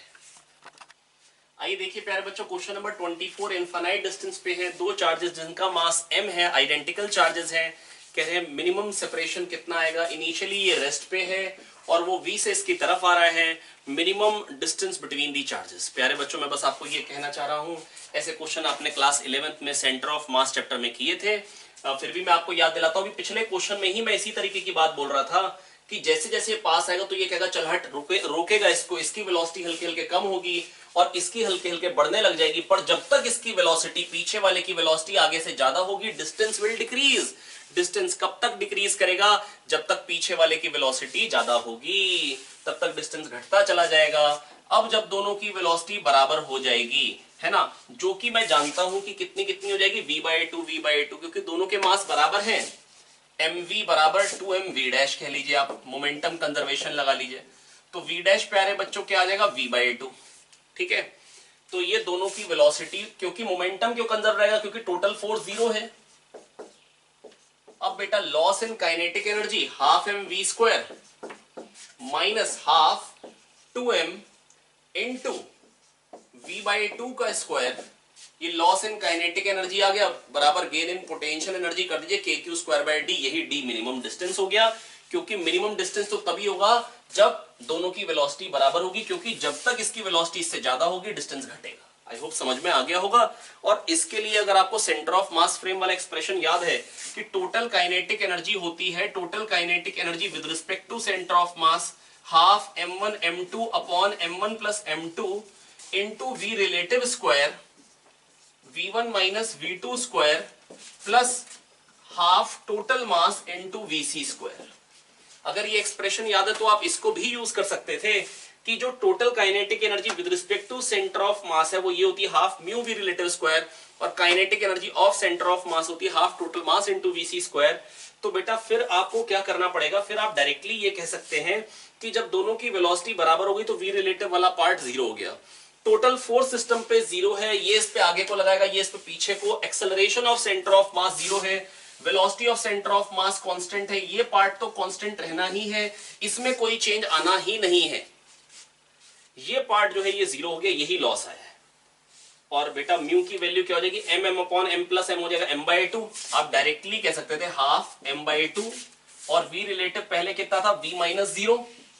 यही वाला पार्ट तो है बेटा जो 0 हो गया जब दोनों की वेलोसिटी बराबर हो गई, यही लॉस आया है। बस इसी लॉस को kq²/d के बराबर करिए। अब आपको लगेगा कि आपको ये बड़ी शानदार इक्वेशन है जिसमें आपको मोमेंटम कंजर्वेशन अलग से ध्यान नहीं देना पड़ता है। बेटा मोमेंटम कंजर्वेशन इसमें इनबिल्ट है, क्योंकि आप ये मान ले रहे हो कि ये वाला पार्ट कांस्टेंट है। Total force 0, acceleration of centre of mass 0, velocity of centre of mass constant, which is nothing but momentum conservation. तो ये वाली इक्वेशन में मोमेंटम कंजर्वेशन इनबिल्ट है, मतलब जुड़ा हुआ है इसके साथ ही। तो मैंने आपको बस ये समझाने की कोशिश करी कैसे ऐसे क्वेश्चन किए जाते हैं। ऐसे आपने स्प्रिंग मास सिस्टम के क्वेश्चन जरूर किए होंगे। बेटा क्वेश्चन नंबर 25, इसमें कह रहे हैं the velocity with which the Beed should be projected from point P so that it completes the circle should be. बेटा यहाँ पे पोटेंशियल मेरे को दे रखा है, क्वेश्चन में v है ना, इस पॉइंट पे पोटेंशियल। आप पूरा क्वेश्चन पढ़ लीजिए, क्वेश्चन आपके सामने है, बुक भी आपके पास होगी या पीडीएफ आपके पास होगी। इस पॉइंट का पोटेंशियल v है, तो इस पॉइंट का पोटेंशियल क्या होगा, यहाँ पर एक चार्ज है। बेटा ग्रेविटी इधर को, ये हॉरिजॉन्टल सर्कल है तो ग्रेविटी वर्क नहीं करने वाली है। मेरे को बस मैक्सिमम पोटेंशियल एनर्जी स्टेट तक पहुंचाना है। ये बीड है कि मैक्सिमम पोटेंशियल एनर्जी कहां पे होगी, जहां पे मैक्सिमम पोटेंशियल है। kq/r होता है, r 1/4 हो गया, पोटेंशियल 4 टाइम्स हो जाएगा, 4v हो जाएगा। तो पोटेंशियल में इंक्रीज कितने का आ रहा है, 3v। तो q इंटू 3v, ये क्या हो गया प्यारे बच्चों, ये आ गया increase in potential energy. Charge into potential energy, charge into potential होता है पोटेंशियल एनर्जी। यहाँ पे qv थी, यहाँ पे q4v हो गई एनर्जी। 3qv इंक्रीज करनी है तो half mv² kinetic energy provide करनी है। यहां से आप v निकाल लेंगे प्यारे बच्चों, कितना निकल के आ जाएगा, √6qv/m। कौन सा ऑप्शन हो जाएगा, ए ऑप्शन। इसके बाद 26 क्वेश्चन प्यारे बच्चों, r इनिशियल डिस्टेंस है, जब कह रहे हैं 2r हो जाएगा डिस्टेंस, जब कह रहे हैं डिस्टेंस जो हो जाएगा प्यारे बच्चों 2r हो जाएगा, तो मेरे से ये पूछा गया है 2r डिस्टेंस होने तक फिक्स्ड जहां से किया है उस फोर्स का इंपल्स कितना होगा, impulse of the force exerted by the external agent on the fixed charge by the time, f dt का इंटीग्रल। बेटा मैं ये कह रहा हूं इसने इस पे फोर्स लगाया, q ने स्मॉल q पे लगाया, स्मॉल क्यू ने कैपिटल क्यू पे लगाया, जितना इस पे लगाया होगा उतना ही तो एक्सटर्नल एजेंट का फोर्स होगा, और ये फोर्स इसी के बराबर हो गया, है ना, डायरेक्शन भी। तो बेटा इंपल्स होता है change in momentum, F D T का इंटीग्रल होता है चेंज इन मोमेंटम, तो इसी का चेंज इन मोमेंटम को कह सकता हूं, या मैं ये कह सकता हूं जो एक्सटर्नल एजेंट ने लगाया बेटा वही तो टोटल फोर्स है सिस्टम पे, और वही सिस्टम का मोमेंटम चेंज करने के लिए रिस्पॉन्सिबल होगा। मैं आपको ये कह सकता हूं यही टोटल फोर्स है, बाकी तो सब जीरो है। तो जो भी इसको मोमेंटम मिलेगा आर से 2r जाने में, बेटा पहले क्या था के क्यू क्यू बाय आर, ये थी पोटेंशियल एनर्जी, जब 2r पे पहुंच जाएगा तो के क्यू क्यू बाय 2r, ये डिक्रीज इन पोटेंशियल एनर्जी है। और बेटा मैंने अभी भी आपको एग्जांपल दिया था, मैं घर से 4 पराठे खा के आया, 400 जूल एनर्जी लेके आया, यहां से जा रहा हूं 200 जूल बची बेटा, 200 जूल खर्च हो गई। Decrease in energy is the work done, decrease in potential energy ये वर्क डन हो गया, और वर्क डन होता है change in kinetic energy half M V square. शानदार तरीके से 2 को काट दीजिए और v को निकाल लीजिए, under root K Q Q by M R, है ना, ये 1/4πε0 भी लिख सकते हैं इसको आप। तो 26 क्वेश्चन बेटा मैंने अभी स्पीड निकाल दी थी, वहां पर मेरे से मोमेंटम पूछा है। क्या पूछा है प्यारे बच्चों? मोमेंटम, चेंज इन मोमेंटम निकाला था। इंपल्स, इंपल्स होता है प्यारे बच्चों change in momentum. F D T का integral DP by D T, F F D T हो जाएगा डीपी, है ना, ये हो जाएगा बेटा चेंज इन मोमेंटम। बेसिकली निकालना था एम वी माइनस 0, क्योंकि इनिशियली तो बेटा मोमेंटम 0 ही था, तो m से मल्टीप्लाई करेंगे तो m ऊपर आ जाएगा, ठीक है। तो क्या बन जाएगा k, दैट इज 1/4πε0, r तो नीचे ही है, और q भी ऊपर आ जाएगा, और q भी दूसरा भी ऊपर, और m भी ऊपर। तो ये आंसर हो जाएगा बेटा which is in option B. 27th question कह रहे हैं यूनिफॉर्म इलेक्ट्रिक फील्ड है प्यारे बच्चों, यूनिफॉर्म इलेक्ट्रिक फील्ड है। कह रहे हैं 000 पे पोटेंशियल है 10 वोल्ट, 100 पे है 8 वोल्ट, 010 पे है 8 वोल्ट, 001 पे है 8 वोल्ट। x में 1 जाने में भी पोटेंशियल 2 से कम हो रहा है, 1 चार्ज की पोटेंशियल एनर्जी 2 से कम हो रही है, और कह रहे इलेक्ट्रिक फील्ड यूनिफॉर्म है। दैट इज कहीं से कहीं पर भी अगर x में 1 जाओगे तो 2 से ही पोटेंशियल एनर्जी या पोटेंशियल 1 चार्ज का कम होगा। जो 1 चार्ज की पोटेंशियल एनर्जी, जो पोटेंशियल है वो बेटा 2 से ही डिक्रीज करेगा जब आप x में 1 से चलेंगे, क्योंकि इलेक्ट्रिक फील्ड यूनिफॉर्म है। x में जब भी 1 चलेंगे तो जो इलेक्ट्रिक फील्ड वर्क करेगी वो हर बार 2 ही करेगी, और पोटेंशियल 2 से ही डिक्रीज करेगा। जब 000 से 010 पे जा रहे हैं तो वहां पे भी 8 वोल्ट है बेटा, ये 010 पे, 001 पे और 100 पे 8 वोल्ट है पोटेंशियल। इसका मतलब प्यारे बच्चों ये समझ में आता है कि जब x में 1 जाएंगे तो 2 से कम होगा, y में 1 जाएंगे तो भी 2 से कम होगा, और कहीं से कहीं पर भी अगर y में 1 जाएंगे तो 2 से ही कम होगा, क्योंकि ex into 1 वर्क होगा जब x में 1 जाएंगे, ey into 1 वर्क होगा, क्योंकि यूनिफॉर्म है ना बेटा। ey into 1 डायरेक्टली क्यों कह सकता हूं 1 चार्ज पे वर्क, क्योंकि बेटा फोर्स यूनिफॉर्म है, फील्ड यूनिफॉर्म है, देयरफॉर 1 चार्ज पे जो फोर्स आएगा बेटा वो यूनिफॉर्म होगा। अब बेटा बस मैं आपको ये कहना चाह रहा हूं, कह रहे 1,1,1 पे पोटेंशियल क्या होगा, v at 111, ये पोटेंशियल पूछ रहे हैं एट 111, कैसे बताएंगे बेटा? 000 से जब 111 पे जाएंगे तो बेटा 000 से पहले आएंगे 100 पे, है ना, मान लो, क्योंकि किसी भी पाथ से जाओ कंजर्वेटिव फोर्स है, वर्क तो सेम ही आएगा, यहाँ पे 2 वोल्ट के बराबर डिक्रीज आएगा। फिर जब इधर जाएंगे y एक्सिस में 1 तो फिर से 2 का डिक्रीज आएगा, जब z में जाएंगे 1 फिर से 2 का डिक्रीज आएगा, दैट इज टोटल 6 का डिक्रीज आ जाएगा, और 111 पे पोटेंशियल हो जाएगा प्यारे बच्चों 4 वोल्ट। आई होप आपको समझ में आ गया होगा, है ना। और अगर बाई चांस अगर थोड़ा सा दिक्कत रह गई है तो मैं आपको एक बात और बता देता हूं कि बेटा आप ऐसे ना EX कैलकुलेट कर सकते हो। EX आ गया बेटा 2, EY आ गया 2, EZ आ गया 2, है ना, क्योंकि बेटा आप ये कह सकते हैं x में जब 1 गया तो 2 से डिक्रीज हुआ, तो बेटा जो 2 से डिक्रीज है इलेक्ट्रिक फील्ड ने 2 का वर्क किया है, तो EX जो होगा वो 2 ही होगा, क्योंकि डिस्प्लेसमेंट तो 1 हुई है। तो EX, EY, EZ सब 2 है, तो E वेक्टर हो जाएगा 2i कैप। ये बेकार मेथड है लेकिन बता दे रहा हूं आपको, ठीक है, 2j कैप और ये 2k कैप, और बेटा जो डिस्प्लेसमेंट वेक्टर है वो है i cap plus j cap plus k cap, है ना। तो बेटा जो वर्क आ जाएगा E डॉट एस, जो 1 चार्ज पे वर्क होगा वही पोटेंशियल में डिक्रीज आएगा बेटा, 2 + 2 + 2 हो जाएगा E डॉट एस, जो 1 चार्ज पे वर्क है वही आ जाएगा 1 चार्ज की पोटेंशियल एनर्जी में डिक्रीज, जो कि निकल के आ रहा है 6, तो 6 से डिक्रीज हो जाएगी बेटा पोटेंशियल एनर्जी, तो पोटेंशियल कह सकता हूं 6 से डिक्रीज हो जाएगा, एंड हेंस पोटेंशियल हो जाएगा 111 पे 4। क्वेश्चन नंबर 28, आइए स्टार्ट करते हैं क्वेश्चन नंबर 28। बेटा n कॉर्नर्स हैं और n-1 पे चार्जेस पड़े, रेगुलर पॉलीगॉन है, एक रेगुलर पॉलीगॉन है जिसका सेंटर से डिस्टेंस r है और n-1 कॉर्नर्स पे चार्ज हैं। बेटा मैं बना नहीं पाऊंगा पूरा पॉलीगॉन, लेकिन आप समझने की कोशिश करिए हर एक पे चार्ज क्यों रखा हुआ है। आपसे पूछा है सेंटर पे पोटेंशियल और इलेक्ट्रिक फील्ड अगर V और E है तो उनका रेशियो क्या होगा, V/E पूछ रखा है प्यारे बच्चों आपसे, कह रखा है बताइए V/E कितना आएगा। ठीक है, आइए करते हैं। तो बेटा देखो इसके कारण जो फील्ड आएगी वो इधर को आएगी, इसके कारण इधर को आएगी, इसके कारण इधर को आएगी। दैट इज अगर 2π टोटल एंगल है तो बेटा ये जो एंगल हो जाएगा 2π/n हो जाएगा, है ना, और यही एक्सटीरियर एंगल भी होता है पॉलीगॉन का। तो आप कह सकते हैं एक इलेक्ट्रिक फील्ड, फिर 2π/n पे दूसरी, फिर उससे 2π/n पे तीसरी। तो ये भी बेटा रेगुलर पॉलीगॉन ही बनता जा रहा है। और अगर लास्ट वाला बेटा लास्ट वाला भी होता, मतलब अगर n के n पे होंगे, अगर n के n पे होते तो बेटा रिजल्टेंट आ जाता 0। अब बेटा अगर एक नहीं है तो रिजल्टेंट इलेक्ट्रिक फील्ड वही आ जाएगी जो एक के कारण आनी है। आप ये कह लीजिए सब पे होते तो बन जाता फाइनली वो पॉलीगॉन एक कंप्लीट, जहां से चले थे वहीं आ गए, टोटल बेटा क्या हो जाता 0 हो जाता। आप समझने की कोशिश करिए, अगर 3 ही है, मान लो ट्राइंगल है, तो इसके कारण फील्ड इधर आएगी, इसके कारण इधर और इसके कारण इधर।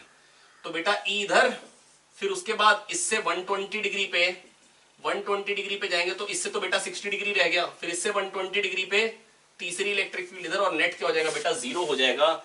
अगर एक नहीं होगा तो नेट फील्ड बेटा क्या आ जाएगी, नेट फील्ड ये आ जाएगी जो एक के कारण आनी थी। आप समझ सकते हैं शायद बेटा n के कारण मिलके 0 होनी थी, E1 plus E2 till En-1 plus En, ये था 0। तो अगर ये नहीं है तो बेटा ये हो जाएगी net, that is negative of En, मतलब मैग्नीट्यूड En वाले के बराबर पर डायरेक्शन En से अपोजिट, है ना। तो बेटा एक की इलेक्ट्रिक फील्ड के बराबर आ गई kq/r²। और पोटेंशियल जो आएगा बेटा वो कितना आएगा, वो तो अगर n-1 है तो एक के कारण kq/r आएगा सेंटर पे पोटेंशियल, तो n-1 के कारण ये बहुत ही सिंपल है। यहां से आंसर क्या आ जाएगा प्यारे बच्चों, ये kq गया, एक r गया, n-1r। आई होप मैं आपको समझा पाया हूं। ये था क्वेश्चन नंबर 28। आइए देखते हैं क्वेश्चन नंबर 29। बेटा एक इक्वी पोटेंशियल लाइन है, थोड़ी जगह कम है, आइए जगह बनाई जाए, रिंग सफेदी दिखाई जाए।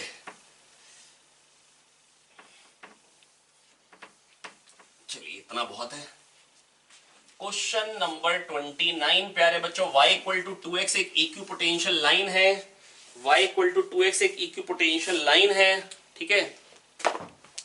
हाँ, तो y = 2x एक इक्वी पोटेंशियल लाइन है और मेरे से कहा जा रहा है बच्चों कि इलेक्ट्रिक फील्ड किधर को होगी। बेटा इलेक्ट्रिक फील्ड तो इक्वी पोटेंशियल सरफेस से परपेंडिकुलर होती है और होनी भी चाहिए। बेटा इक्वी पोटेंशियल सरफेस वो सरफेस है जिसपे जब चार्ज चलता है तो इलेक्ट्रिक फील्ड 0 वर्क करती है।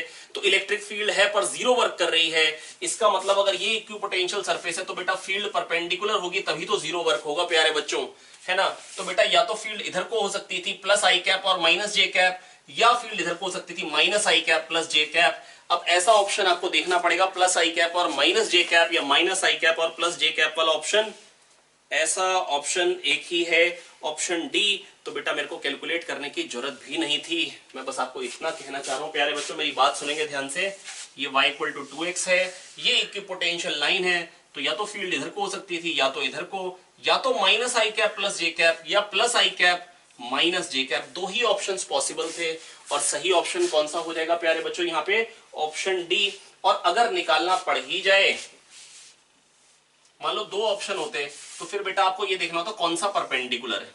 ये y = 2x है, मतलब जैसे ये 1 तो ये 2, तो इससे 90 डिग्री पे जो बनेगा ये थीटा मान लो, तो ये 90 माइनस थीटा, फील्ड तो 90 डिग्री पे आएगी, और फिर ये थीटा। और अगर ये थीटा, तो थीटा के सामने वाला जैसे ये 2 आया था, यहाँ पे ये 2 था और ये 1, अब यहाँ पे ये 2 हो जाएगा और ये 1 हो जाएगा।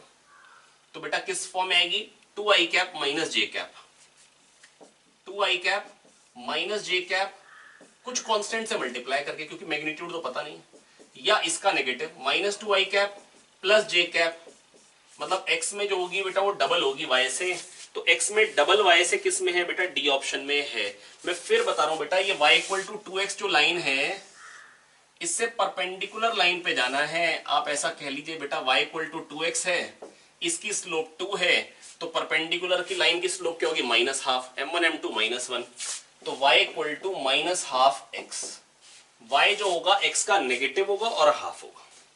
y जो होना चाहिए x का नेगेटिव और हाफ, आप देखिए -8i cap plus 4j cap में आपको दिख रहा होगा। y जो है वो x का नेगेटिव भी और उससे हाफ भी है। आई होप आपको समझ में आ गया होगा। अरे बच्चों एक चार्ज है 3 कूलम का, है ना, जो बेटा एक फील्ड में रखा हुआ है, जो फोर्स 3000 एक्सपीरियंस कर रहा है, तो इलेक्ट्रिक फील्ड क्या हो गई 1000 न्यूटन पर कूलम हो गई। क्यों? क्योंकि बेटा फोर्स पर यूनिट चार्ज होती है इलेक्ट्रिक फील्ड। अब कह रहे हैं 2 पॉइंट है जिनके बीच का डिस्टेंस है 1 सेंटीमीटर और फील्ड लाइन पे लाई कर रहे हैं मान लो, तो बेटा उनमें पोटेंशियल डिफरेंस क्या होगा? बेटा पोटेंशियल डिफरेंस होता है वन चार्ज पे जो इलेक्ट्रिक फील्ड वर्क करेगी एक पॉइंट से दूसरे पॉइंट पे ले जाने में, जो वो वर्क करेगी उतनी ही चार्ज की पोटेंशियल एनर्जी डिक्रीज करेगी, उतनी ही potential electrostatic potential energy decrease करेगी। वन चार्ज की पोटेंशियल एनर्जी होता है पोटेंशियल। तो E इंटू डी ही वर्क होगा 1000 इंटू 1 सेंटीमीटर, तो 1/100 मीटर में हो गया, तो ये आ गया 10 वोल्ट, है ना। तो पोटेंशियल डिफरेंस प्यारे बच्चों क्या निकल के आ गया 10 वोल्ट। अगली वीडियो बेटा एक और आएगी जिसमें हम बाकी बचे हुए सारे के सारे क्वेश्चंस डिस्कस करेंगे। आई होप आपको समझ में आ गए होंगे। फिर भी किसी में डाउट रहे तो आप कमेंट कर सकते हैं, उस पर रिस्पॉन्स दिया जाएगा, है ना। तो आप लोग पढ़ते रहिए, मेहनत करते रहिए, लेकिन कोई भी चीज समझ में ना आए तो दोबारा देखिए, तिबारा देखिए, कोशिश करिए, अच्छे से पढ़िए, मेहनत करिए, है ना। और बाकी हम नेक्स्ट वीडियो में आपको फिर से मिलते हैं।